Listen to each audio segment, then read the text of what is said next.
যদি সত্যিকার অর্থে এদেরকে রাজনীতির মাঠে রাখতে চান এবং বাংলাদেশকে অস্থিতিশীল করতে চান তাহলে আমাদের কিছু বলার নেই। আর যদি সত্যিকার অর্থে বাংলাদেশকে শান্তিপূর্ণ বাংলাদেশ হিসেবে প্রতিষ্ঠিত করতে চান, প্রিয় দেশবাসী আপনাদের উদ্দেশ্যে বলছি, তাহলে অবশ্যই এই সমস্ত মব সন্ত্রাসীদেরকে গণধোলাইয়ের মাধ্যমে এই দেশ থেকে বিতাড়িত করতে হবে।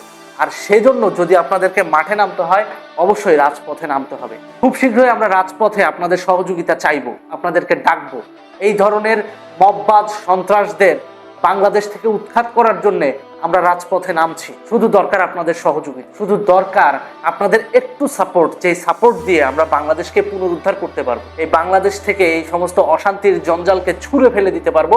এই জন্য আপনাদের একটু সহযোগিতা দরকার। প্রিয় দেশবাসী আপনাদের প্রতি আহ্বান থাকবে, যদি আমরা রাজপথে নামি আর আপনাদের প্রতি আহ্বান জানাই, অবশ্যই ঘর ছেড়ে যার যা কিছু আছে তাই নিয়ে নেমে পড়বেন এবং এই সমস্ত দেশদ্রোহীদেরকে, যারা বাংলাদেশটাকে পশ্চিমা গোষ্ঠীর কাছে বন্ধক দিতে চায়, এই সমস্ত দেশদ্রোহীদেরকে আমরা বাংলাদেশ থেকে পিটিয়ে বিতাড়িত করব এবং সেটা আপনাদের সহযোগিতা নিয়ে, যাতে করে ভবিষ্যতে কেউ বাংলাদেশ নিয়ে এরকম সিনেমিনি খেলতে না পারে।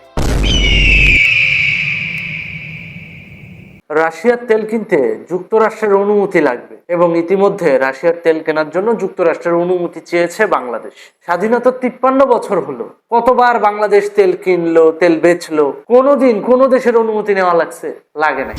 তাহলে এখন কেন আমেরিকার অনুমতি নিতে হবে রাশিয়ার তেল কেনার জন্য? কিংবা চায়না থেকে কোনো কিছু কিনতে হলে আমেরিকার পরামর্শ নিতে হবে কেন? এটা কি স্বাধীন ডিপ্লোমেসির নমুনা? আচ্ছা, স্বাধীন তো বাংলা শব্দ, একটু উর্দু শব্দে বলি, এটাই কি আজাদির নমুনা? আজাদি মানে কি? মুক্তি। সেই মুক্তি তো আমরা 1971 সালেই পেয়ে গেছি। তাহলে এখন নতুন করে যারা গোলামি না আজাদি বলে চিল্লাচিল্লি করলো, তারা কি এখন আমেরিকান গোলামিটা দেখতে পাচ্ছে? পাচ্ছে না। কেন পাবে? কারণ ওই যে গোলামি না আজাদি, ওই আন্দোলনটা তো এই পশ্চিমা গোত্রের টাকাতেই করেছে, যার কারণে এখন এগুলো আর চোখে পড়ে না। বাংলাদেশের নিজস্ব স্বাধীনতা থাকবে, এটাই স্বাভাবিক, এবং সেই স্বাধীনতা অনুযায়ী স্বাধীন পররাষ্ট্র নীতি দিয়ে সে দেশ পরিচালনা করবে। সেটা না করে সেটাকে বৃদ্ধাঙ্গুল দেখিয়ে যখন আমেরিকান ডিপ্লোমেসির ফাঁদে পড়ে শুধুমাত্র একটা বাণিজ্য চুক্তির অজুহাতে আমাদের ঘাড়ে আমেরিকান ঔপনিবেশিকতা এসে জেকে বসে, তখন স্বভাবতই প্রশ্ন ওঠে, গোলামি না আজাদি বলে যে শালারা চিল্লাচিল্লি করছে, ওই কুকুরের ছানাগুলো এখন কোথায়? ওরা কি নীলা মার্কেটে হাঁস খাচ্ছে? ওরা কি মাসাজ পার্লারে মাসাজ নিচ্ছে? আমার দেশের তেল আমদানি করতে কেন যুক্তরাষ্ট্রের অনুমতি লাগবে? সংকটকালীন মুহূর্তে বাংলাদেশে রাশিয়ার সাথে বাণিজ্যিক লেনদেন করতে কেন যুক্তরাষ্ট্রের অনুমতি নিতে হবে? এটা কি স্বাধীন ডিপ্লোমেসির নমুনা? এটা কি স্বাধীন পররাষ্ট্র নীতির নমুনা? সরকার কি আমেরিকার কাছে বিক্রি হয়ে গেছে? কিংবা এই যে তৌহিদি জনতা নাম দিয়া যারা বাংলাদেশপন্থী মানুষগুলোকে সুযোগ পেলেই মব করে, সেই মানুষগুলো কি আমেরিকার কাছে বিক্রি হয়ে গেছে? অবশ্যই হয়েছে। তা না হলে তো আজকে এই পরিস্থিতি দেখার পরেও ঘরে থাকার কথা না, এই চুক্তি বাতিল করা নিয়ে ওদের আন্দোলন করার কথা। কারণ গোলামি না আজাদি, নিশ্চয়ই তারা গোলামি করতে চায় না। যদি গোলামি করতে না চায় তাহলে আমেরিকার গোলামি কিভাবে মেনে নিচ্ছে?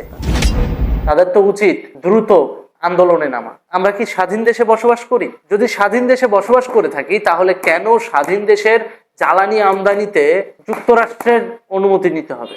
যুক্তরাষ্ট্রের অনুমতি নিয়েই যদি চলতে হয় তাহলে তো আমি বলবো বাংলাদেশ স্বাধীন নয়, বিক্রি হয়ে গেছে আমেরিকার কাছে, এবং সেই বিক্রিটা করেছে ডক্টর ইউনূস এবং পরবর্তীতে সেটা পরিচালনা করছে তারেক জিয়া।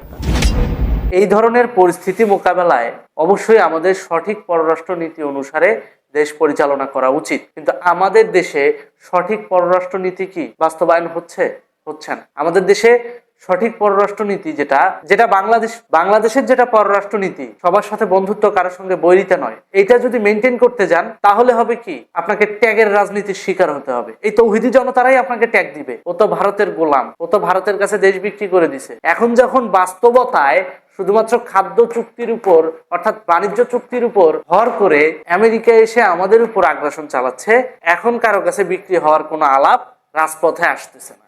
কেন? বাংলাদেশ কি আমেরিকার কাছে বিক্রি হয় নাই? বাংলাদেশ কি বাণিজ্য চুক্তির মাধ্যমে আমেরিকার কাছে নিজের সার্বভৌমত্ব বন্ধক দেয় নাই? অবশ্যই দিছে। যদি না দিয়ে থাকে তাহলে রাশিয়া থেকে তেল আমদানি করতে হলে কেন যুক্তরাষ্ট্রের অনুমতি লাগবে? সুতরাং এই ধরনের যে গোলামি না আজাদি পন্দানন নেতারা, এদেরকে রাস্তাঘাটে পাইলেই ঝাঁটা মারা উচিত। ওদেরকে পিটায়া দেশ থেকে বের করে দেওয়া উচিত, কারণ এরা দিন শেষে বাংলাদেশটাকে বিক্রি করবে পশ্চিমা গোষ্ঠীর কাছে। আর যারা দেশাত্মবোধ নিয়ে রাজনীতি করবে তাদেরকে ট্যাগ লাগিয়ে দিবে, অমুক দেশের দালাল, অমুক দেশের পারপাস সার্ভ করতেছে, অমুক দেশের এই করতেছে সেই করতেছে। তাহলে এখন তো এই দেশের দালালগুলো নাই, এখন তোরা দেশটা ভালো চালা।